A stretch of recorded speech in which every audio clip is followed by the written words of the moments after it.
They called her Steady Hand Sarah, but it was always with a hint of amusement, like a pet name for the quiet girl who ran the town's small hardware store. She was dependable, precise with measurements, and could fix just about anything with a quiet focus that was almost meditative. But a warrior? A sharpshooter?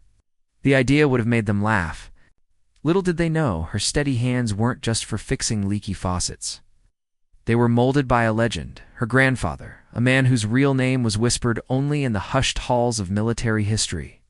He was a legendary sniper, and Sarah was his only student. Her childhood wasn't filled with tea parties and dolls. It was about breathing exercises, wind charts, and the science of a projectile. "The rifle is just a tool, Sarah," her grandfather would say, his voice a low rumble like distant thunder. "Your eyes, your breath, your heart, that's the weapon. You must become the stillness, the moment between heartbeats." He taught her to see the world not just as it was, but as a series of calculations, drop and drift.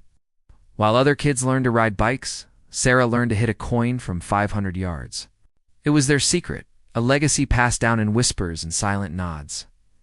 After he passed, Sarah inherited his small cabin and the weight of his legacy. She chose a quiet life, burying her extraordinary skills beneath layers of routine and normalcy. The town of Harmony Creek was the perfect place to disappear. Here, her greatest challenge was finding the right screw for Mrs. Gable's antique cabinet. Not calculating the trajectory of a bullet in a crosswind. She liked it that way. Though the stillness her grandfather taught her found a new home in the gentle rhythm of small-town life, her past was a locked box, and she had no intention of ever finding the key. But peace, as it often does, has a fragile quality. The trouble started subtly, shadow creeping over the sunny disposition of Harmony Creek. A slick developer, a man named Marcus Thorne, arrived with blueprints and promises of prosperity. He wanted to buy up the land, including the pristine forest that bordered the town, a place held sacred by the community. Thorne's charm was as polished as his expensive shoes, but beneath it lay a cold, unyielding ambition.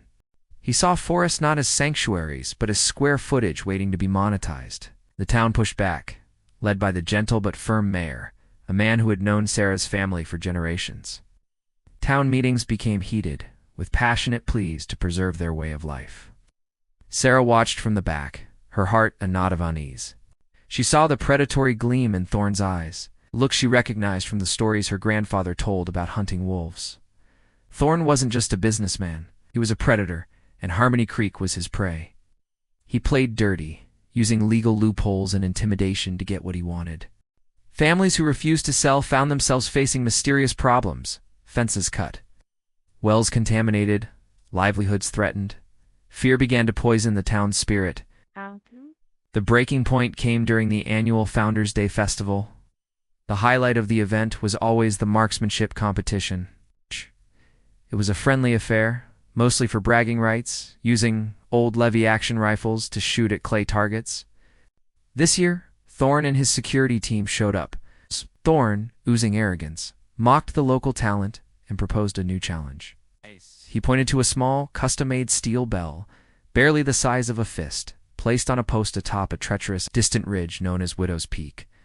$1,000 to anyone who can ring that bell, he declared, his voice dripping with condescension.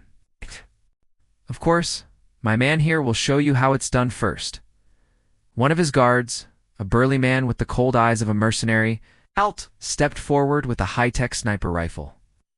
He lay prone, took his time, and with a deafening crack, the bell chimed, the sound echoing across the valley. The crowd was stunned into silence. The shot was impossible for any of the town's hunters. Thorne grinned. "See? That's what real skill looks like. Now anyone else want to embarrass themselves?" He was using the competition to shatter their morale, to prove their powerlessness. One by one, the town's best marksmen tried and failed, their shots going wide, swallowed by the wind and distance. Despair settled over the crowd like a thick fog. Sarah stood frozen, the sounds of the festival fading into a dull roar in her ears. She heard her grandfather's voice. "Sometimes stillness isn't about hiding, Sarah. It's about waiting for the perfect moment to act."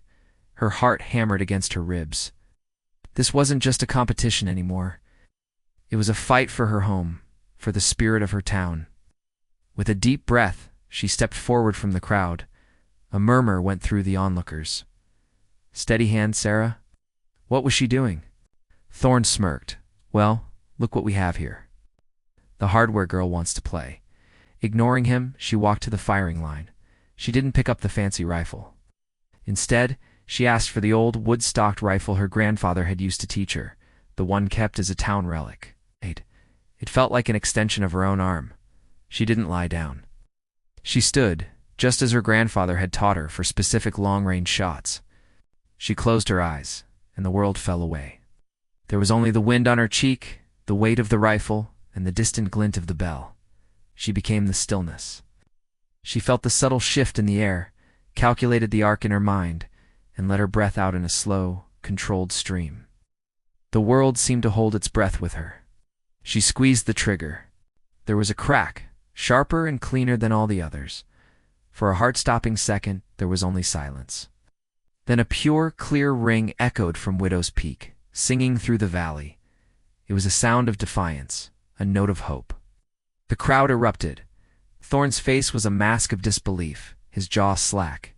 He looked at the quiet girl from the hardware store, and for the first time he saw not a shopkeeper, but a force he couldn't comprehend. In that single, impossible shot, the truth was revealed. They never knew a legendary sniper had trained her, but now the entire town. And the man who sought to break them knew that Steady Hand Sarah was much more than just a name. Her secret was out, and Harmony Creek had found its champion. Thanks for tuning in to our story today. If you were moved by Sarah's hidden strength, make sure to hit that like button and subscribe for more emotional stories that inspire. We love having you as part of our community. See you in the next video.